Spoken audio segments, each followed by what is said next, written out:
Thanks for the questions, Weston.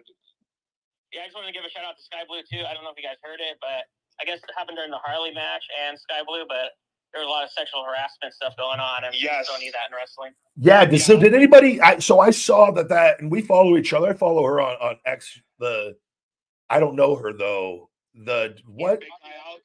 I'll explain it to you. Okay. Yeah, we'll talk about it right after this then. Yeah, Weston, thanks for the call, brother. We appreciate you so much, man.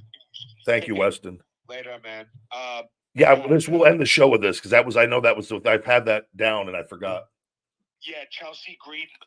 The reason why I saw it, first of all, Skye Blue is beautiful. She's awesome, and she's going to be a star. She's going to be an absolute star.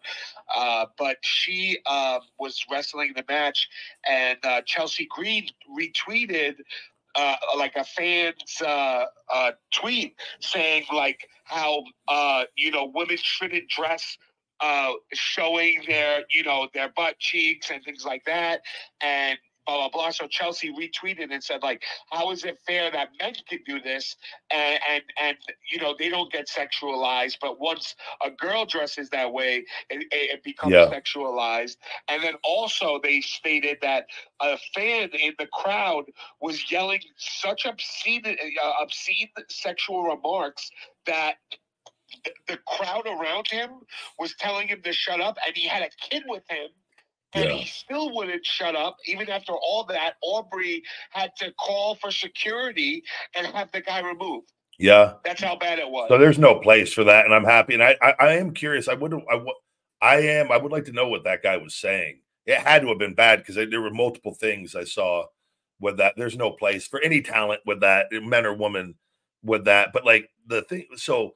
Here's the thing: all of wrestling has always been sexualized. I feel like because like in like men are going out in underwear with oil on. Yep. No fight situation does that ever happen. But why? But that's part of the. Well, I do that when I fight people. Yeah, like the last, hey, bro, we're gonna meet down at the strip. We're gonna go be behind the Rio. We're gonna street fight. Oh, let me just go throw my trunks on and get some baby oil on. I'll be there 12 p.m. Sound good? Like, it doesn't happen that way. But in pro wrestling, that's like, yeah, that's the like. Let me throw on my trunks and oil. It makes shave my legs and my body. Get my facial hair all trimmed and groomed up. Get that asexual everything all lined up, and let me go out there and Zoolander it up. But that's like I'm gonna try that next time. Time I get into a fight, big guy, I'm gonna take off my shirt and just start pouring baby oil over myself. Tell him you can't go until you feel the flow. Yes.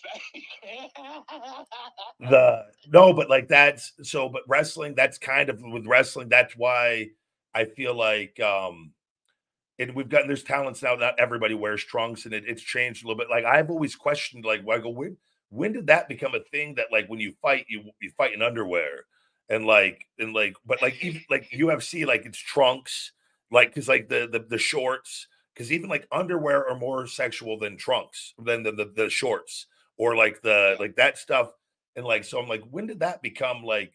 It's just I was like, what were the origins of this? Of like, but that it plays into that though. Just think about it. If you're a man out there and you're wrestling or you're a promoter, you have these larger than life people or people who are going to come, women or moms or people, they have a reason to come to the show because they end up liking, they think that it's part of life is where I'm getting at in general.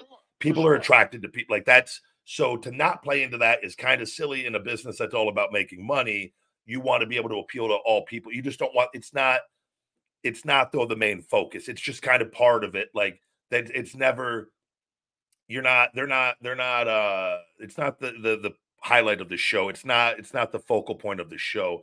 And it's the same with the women. Women are going to dress. They want to feel good, look good and look sexy going out there, but it's not the focal point of the thing with that as far and like they don't deserve. And like, it's like guys out there, you don't want to be out there wrestling. And, granted, I think it's, would I be angry if I'm out there wrestling and there's just, a hot chick out there just say, big guy, feed me your D, like, and like, just like, whatever. big guy. Feed me more, big guy. Feed me more. Yeah, and she's just constantly just saying the most. Am I gonna like? No, but again, it depends. What does she look like? I think being attractive helps a lot of situations in life. So my thing is that guy clearly wasn't attractive either. That was doing this.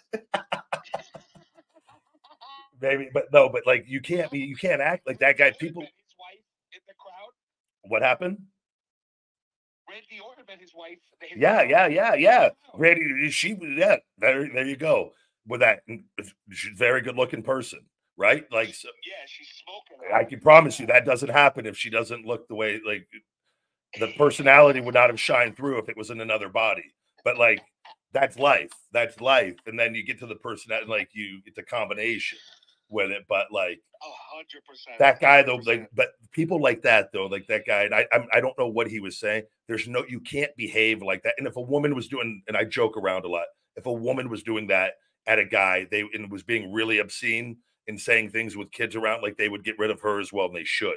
But like, it's worse when a guy is doing it to a woman with that. It's just worse with that, and you don't behave that way. And there's no that, and especially if you have a kid with you, what are you doing? Like, just have some common sense. Even if you're not, just have some self-respect. It's pro wrestling. It's not the adult industry, and in sex appeal and all that is part of pro wrestling in the sense of it's part of life. We all want to look and feel our best at all times, or at least most normal people do with that. And like, but it's a part of selling the entire package of what we do with that. But like, it's not focused on with that. And that's why you don't see like, when they do different camera angles and they try to be as professional as possible, right? They're not like, and granted, fans will get pictures and do that stuff, but like, you stay away from that. That's not part of, like, that's not why they're out there. It's not the selling point of it entirely. There's just no place for that behavior. And you got to just have some common effing sense.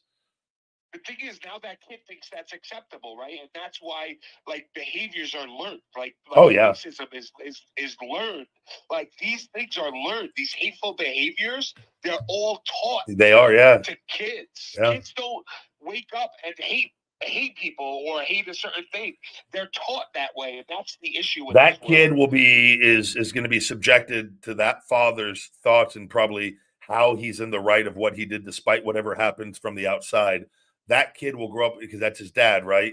With a certain mindset, and unless he's hopefully lucky enough to realize, like, oh man, my dad was wrong. But that's where a lot of problems stem from in life. It's always people like that are reproducing the most with it. And that's part of the idiocracy problem that we live in with that. And we can go down a rabbit hole of all that. And it's like, it's scary, man. It's scary. But like that guy thought that was a good idea to do that with his kid there, of all things. Not even like daddy made a mistake and got drunk on his own, even as bad as that is, right? He literally had his kid there and thought that was the right behavior to do in front of everybody, and with phones and online social media.